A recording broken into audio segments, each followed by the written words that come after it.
salam dalam nama Tuhan Yesus Kristus.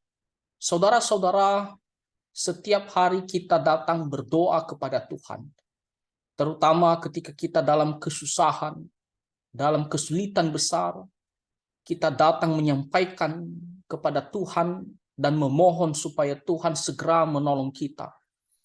Nah, tetapi ada satu hal yang harus kita ketahui, bahwa Tuhan akan mendengarkan doa kita. Itu tergantung bagaimana kita hidup di hadapan Tuhan dalam kehidupan sehari-hari.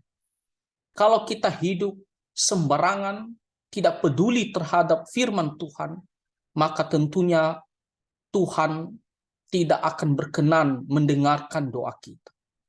Tetapi jikalau kita hidup sungguh-sungguh mengikuti perkataan firman Tuhan, maka Tuhan akan berbelas kasihan mendengarkan doa kita.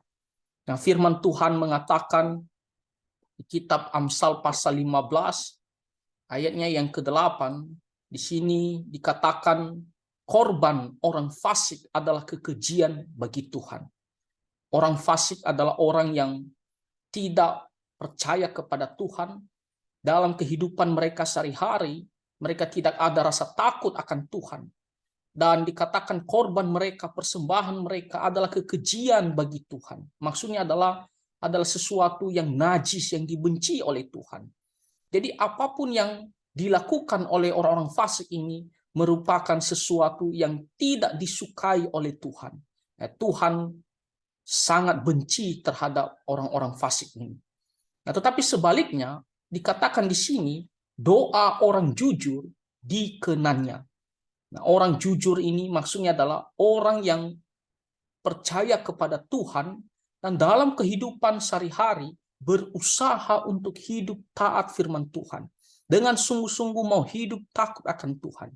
Memang kita bisa jatuh ke dalam dosa, tetapi akan bangkit kembali, minta pengampunan daripada Tuhan, dan hidup sungguh-sungguh untuk kemuliaan nama Tuhan.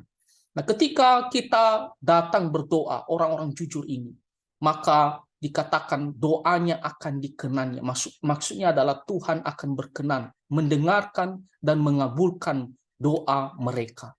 Nah, saudara-saudara, di sini kita melihat bagaimana Tuhan senang kepada orang-orang yang hidup takut akan Tuhan.